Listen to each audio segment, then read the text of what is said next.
이것이라 하셨더라. 아멘.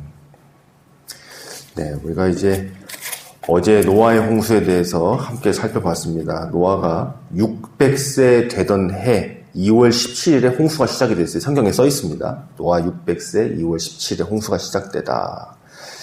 대략 한 1년이 지난 무렵 이제 노아가 물 밖으로 방주 밖으로 나오게 되는데 성경에 또 써 있어요. 601세 때 2월 27일에 물 밖에 나왔다.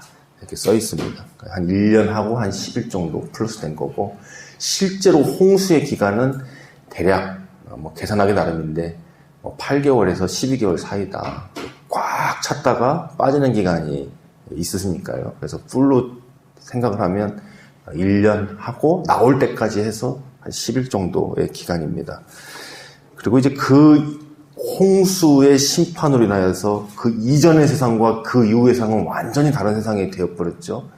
노아 8가족은 그 이전과 그 이후를 동시에 본 유일한 사람들입니다.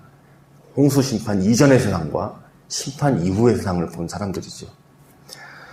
이제는 마지막 때에 살아서 이 땅에서 하나님 나라가 오는 것을 보는 자들, 이 마지막 때의 노아의 세대들이 있을 것이라는 거죠.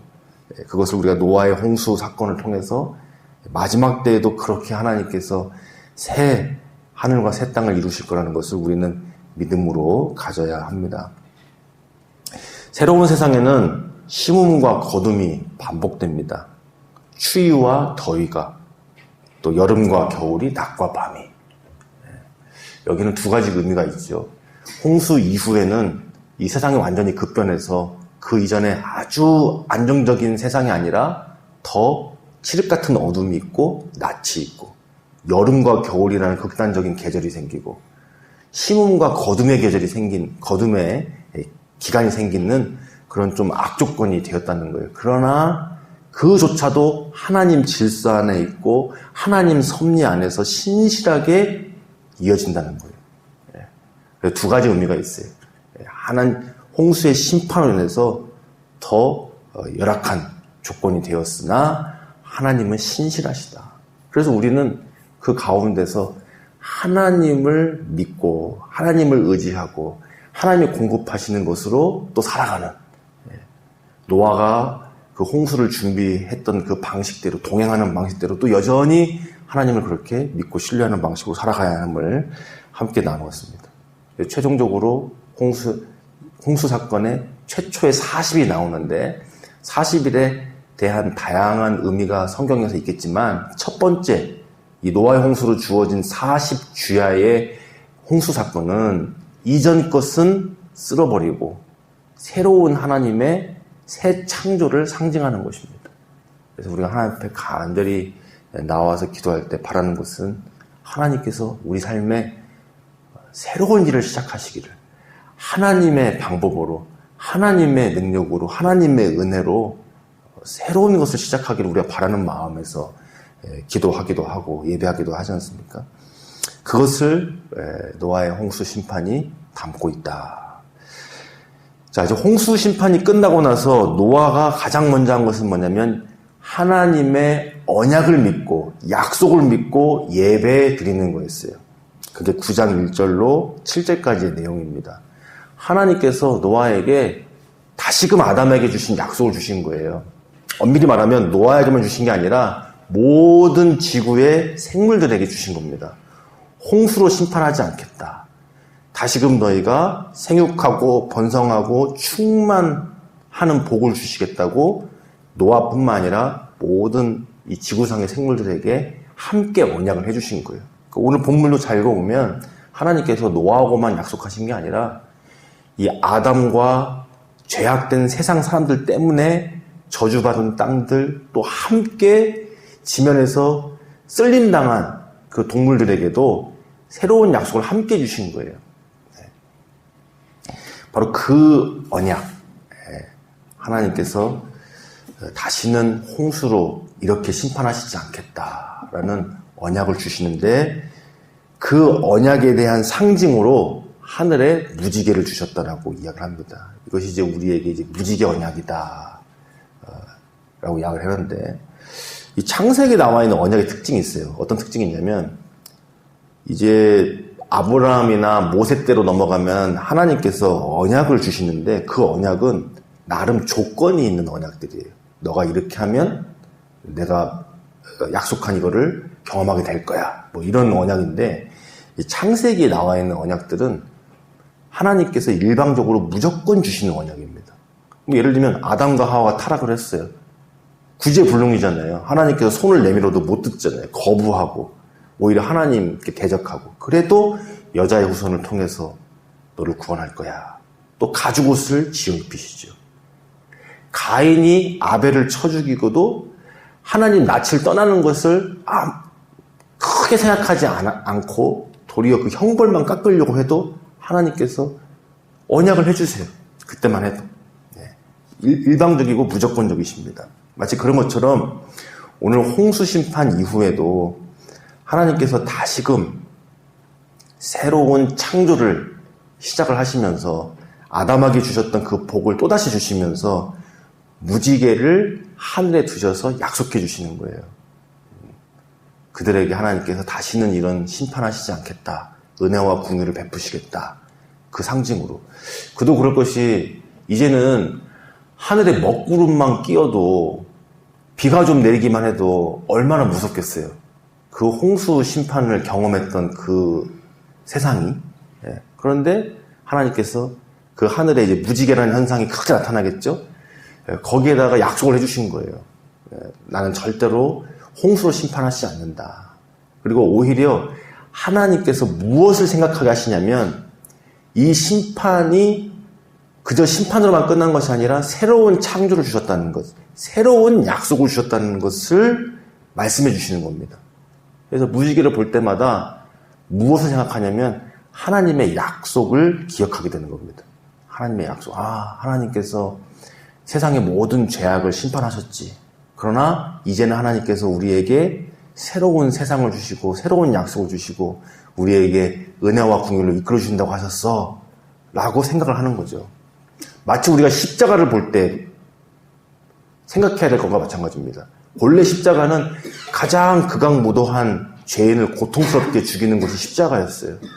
근데 오늘날 우리가 십자가 목걸이도 하고 뭐 십자가 귀걸이도 하고 교회에 십자가 다 걸어놔도 이걸 보면서 끔찍해 이런 사람 없잖아요.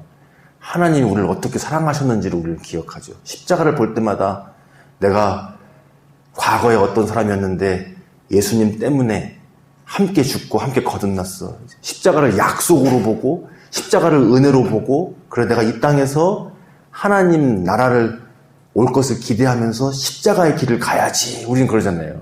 우리가 십자가의 길을 가야지. 완전히 다른 의미지 않습니까? 십자가의 길을 가야지 그러면 우리가 보통 야 어떻게 십자가의 길을 간다고 그러냐. 너 아주 나쁜 짓 해가지고 십자가에서 죽겠다는 거냐? 이렇게 얘기하는 사람 아무도 없잖아요. 우리가 십자가를 바라볼 때는 완전히 새로운 의미죠. 로마 시대에 십자가에 다닌다는 것은 세상 그렇게 극악무도한 죄인이다라는 상징인데 오늘날 우리가 십자가라는 것은 우리를 위하여 생명 버리신 하나님의 은혜를 생각하게 하고 더 나아가서는 우리가 바로 저 십자가를 지는 삶을 살자 이렇게 되는 거잖아요. 무지개 언약이 바로 그런 거예요. 재밌는 것이 그 무지개는 도대체 뭘 상징하길래 그러냐. 무지개는 화살입니다. 화살. 그러니까 하나님께서 이 땅에 쏘았던 화살을 하늘 방향으로 걸어놓은 거예요. 하늘 방향으로. 그러니까 예를 들면은 이렇게 화살이라는 게 보통 사냥을 하고 누구 죽이는 거잖아요. 근데 이 벽에다 이렇게 딱 걸어놓으면 무섭진 않죠. 안 하는 거잖아요. 쉬고 있는 거잖아요. 마치 그런 것처럼 이 무지개의 원어가 이 화살이라는 그 당시 히브리어하고 같은 거예요. 그래서 하늘에다가 하나님께서 화살을 걸어놓은 거예요. 이쁜 색깔로 하는 거죠. 참고로 두 가지 견해가 있어요. 홍수 이전에는 무지개라는 게 없었다. 무지개라는 현상이 없었는데 홍수 이후에 이제 하늘에 물막이 무너지면서 무지개가 나타나는 현상이 생겨났다. 이렇게 보는 견해가 있고요. 또 한편으로는 아니다. 왜 무지개 현상이 없었겠냐. 폭포수도 있고 뭐도 있고 다 무지개가 다 보던 것인데 홍수 심판 이후에나 대형으로 하늘에 나타나는 거다. 보통은 후자를 조금 더 생각을 합니다. 예전 창조과학 초창기에는 홍수 이전에는 무지개가 아예 없었는데 생겨났다 이렇게 이야기하는 경우도 있었는데 지금 그것보다는 무지개 현상이야 당연히 봤겠지만 홍수 심판 이후에는 이렇게 하늘에 크게 무지개 현상이 나타나고 그것을 이제 하나님께서 지정하셔서 언약의 징표로 주셨다는 거죠. 근데 그도 그럴 것이 우리가 트라우마라는 게 있잖아요.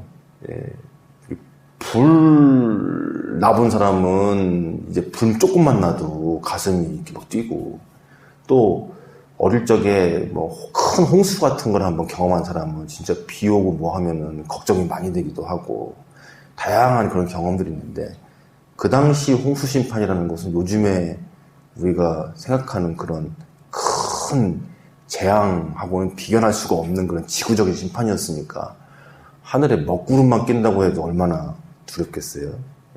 그도 그럴 것이 뒤에 가보면 바벨탑을 세우는 이유 중에 하나가 이 하나님의 약속을 못 믿었었잖아요. 높게 쌓는 이유가 더 이상 우리가 지면에서 흩어지거나 하나님이 혹시나 홍수로 심판하실 것을 대비하자. 그래서 높이 쌓는 거 아닙니까? 그러니까 그런 두려움들. 하나님이 또 그런 방식으로 심판하실 거라는 두려움들. 이것이 사람 안에 하나님을 신뢰하지 못하면 또 찾아온다는 거예요. 근데 하나님께서 그렇지 않다라는 것을 무지개 언약을 통해서 가르쳐 주시고 또 하나님께서 어떻게 일하실 것인지에 대해서 계속해서 생각나도록 바로 그러한 역할을 하는 것이 바로 무지개를 통한 하나님의 언약입니다. 자, 오늘날 우리에게는 이 무지개 언약이 예수 그리스도로 주어져 있죠. 우리가 이 십자가를 바라볼 때마다 또 주님을 생각할 때마다 주님께서 우리에게 어떠한 일을 행하셨는가, 우리의 죄악들 또 옛 모습들 이런 것들을 예수님의 십자가의 죽음과 함께 다 없애시고 우리 새 사람 되게 하셨다. 또 세례나 침례도 상징이 그렇습니다. 노아의 홍수를 의미한다고 그랬죠. 노아의 홍수가 다시금 모든 지구를 다 잠기게 한 다음에 쭉 빠지게 하고 새롭게 시작한 것처럼 우리도 그렇게 세례받음으로 침례받음으로 죽고 주와 함께 다시 거듭난 존재가 된다는 거, 그런 것도 상징한다고 했는데 바로 이러한 주님의 언약, 약속, 신실함이 우리에게 주어져 있음을 늘 생각하고 우리가 하나님을 신실하게 따르고 또 하나님과 함께 동행하는 삶을 더욱더 힘쓰기를 우리 주님께서는 원하시고 계십니다. 그래서 우리에게도 오늘날 예수 그리스도를 통하여서 바로 이 무지개 언약을 주셨음을 기억하고 주와 함께 동행하는 자 되길 주께서 원하십니다. 기도합니다.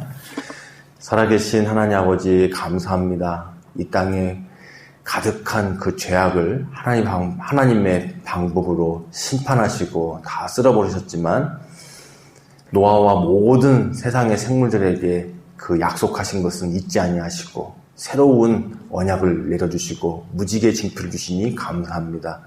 오늘 우리에게도 예수 그리스도를 통하여서 성령을 통하여서 이전 것은 지나가고 새로운 창조와 생명을 우리에게 주셨음을 나타내 주시니 감사합니다.